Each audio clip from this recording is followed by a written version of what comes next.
Welcome to Rob Schmitt Tonight. If you were curious to what extent Washington is on its own team, look no further than the kinship between Joe Biden and Mitch McConnell. In January, the two went to Kentucky together to celebrate a new bridge connecting northern Kentucky and Cincinnati, Ohio.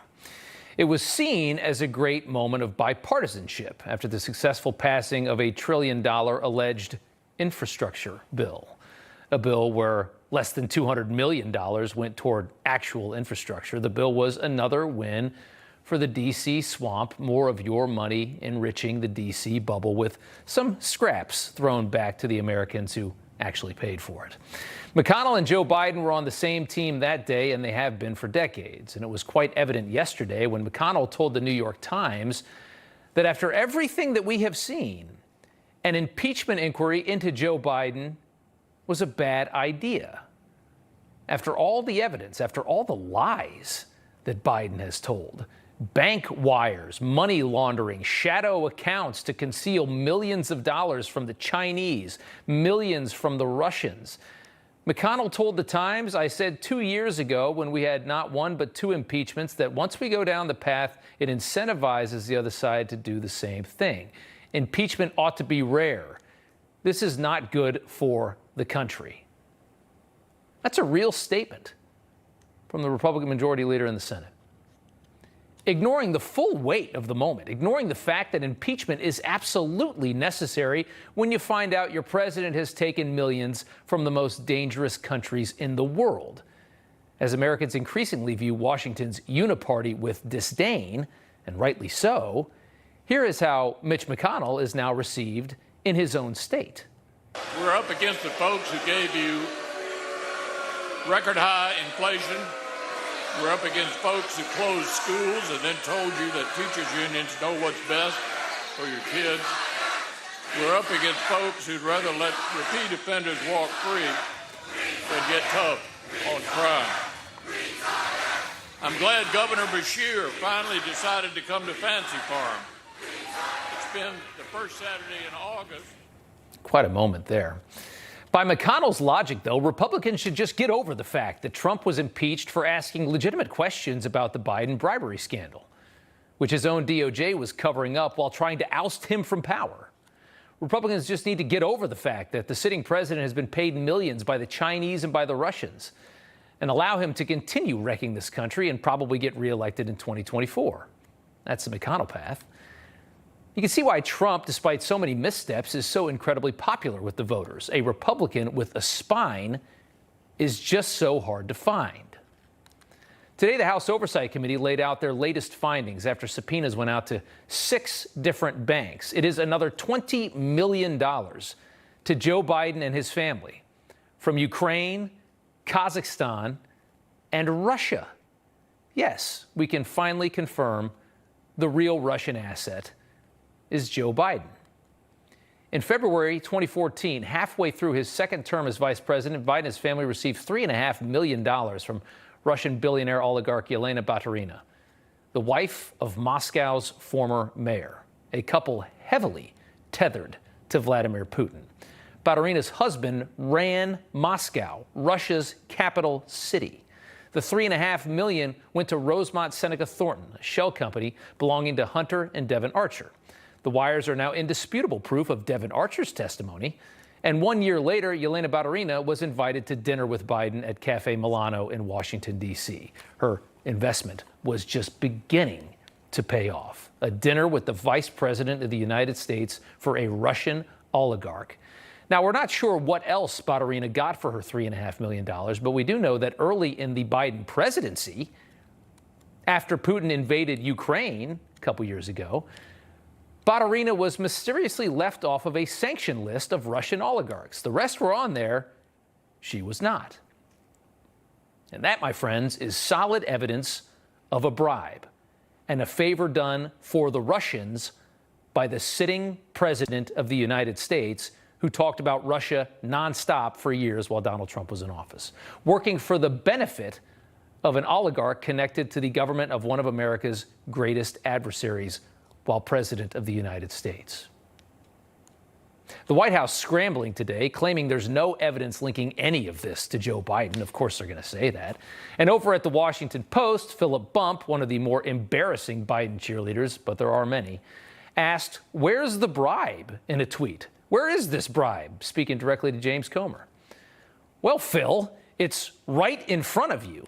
$3.5 million means no sanctions on a Russian oligarch. The rest got sanctioned after her buddy, the oligarch's buddy, Putin, invaded a nation that Biden believes we should stop at nothing to defend.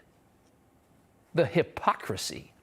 It's like a parody at this point, but sadly, it's real life under Joe Biden in America. And of course, all that is not good enough for the legacy media. Nah, this isn't a scandal. There's not enough evidence. Can't corroborate it. We'll just not talk about it at all.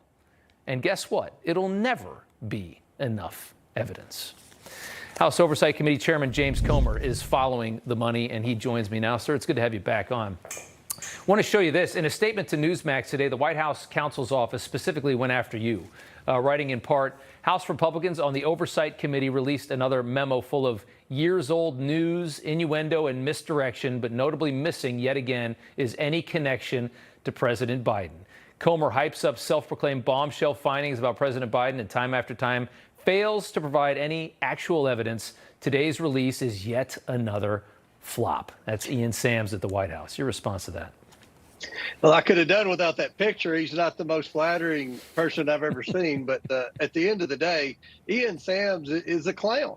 I mean, we just had the president's son's business partner and best friend testify that Hunter Biden made his millions of dollars selling Joe Biden, selling access to Joe Biden, that Joe Biden was the brand.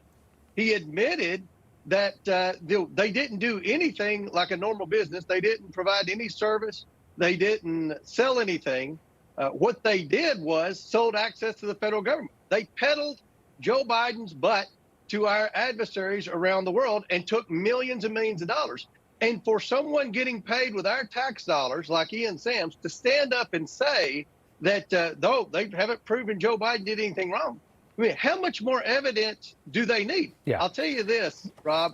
Ian Sams can say one thing, the media can say one thing, but the American people see that there's corruption here. Yeah. They realize that this family has profited off of their backs, paying taxes for this government, and they want something done about it. Yeah, and they know that Biden was all over this thing, and he was a big part of it, too. That nobody believes that he just had no idea. The bar really is now, here's the bar, according to, I think, the legacy press and to the Democrat Party. Anything short of an HD video of Biden shaking hands with a Russian or a Chinese official, thanking him for a bribe, saying that out loud, and promising to use his power in government to help advance their interests. Anything short of that at this point is now just a total flop and not even worth investigating.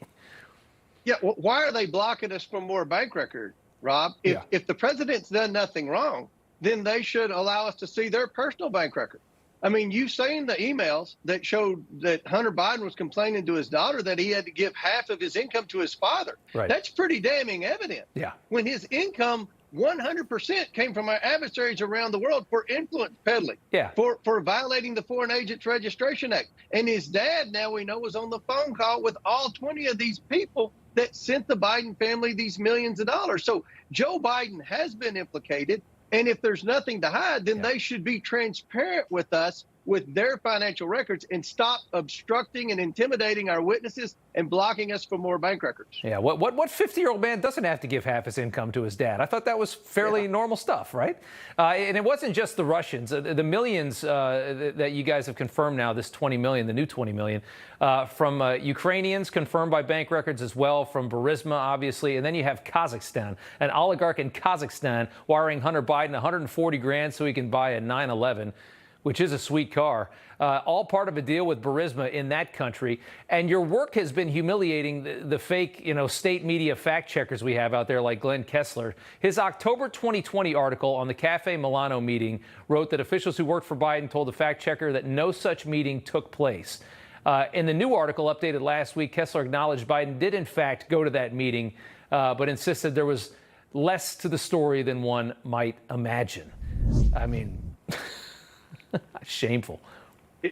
It's a joke. It's a joke. And, you go back to a famous political scandal, Watergate.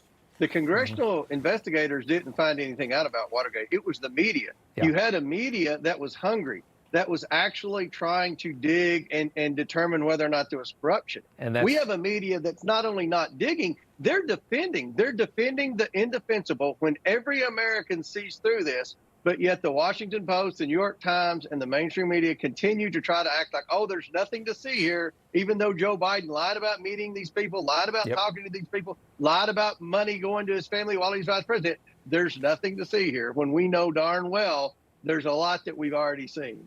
I got 15 seconds left. Mitch McConnell is from your same state. I'm sure you know him quite well. He says we should not be looking to impeach Joe Biden. After seeing all of this, this is not impeachable. What planet is Mitch McConnell on right now? Well, I would certainly vote to impeach, and I think we've seen that there's already been a whole lot more wrongdoing proven on Joe Biden than ever was with Donald Trump with that first impeachment with respect to him just asking about corruption in Ukraine. Yeah, well said. Congressman Comer, always good to have you, sir. Thank you.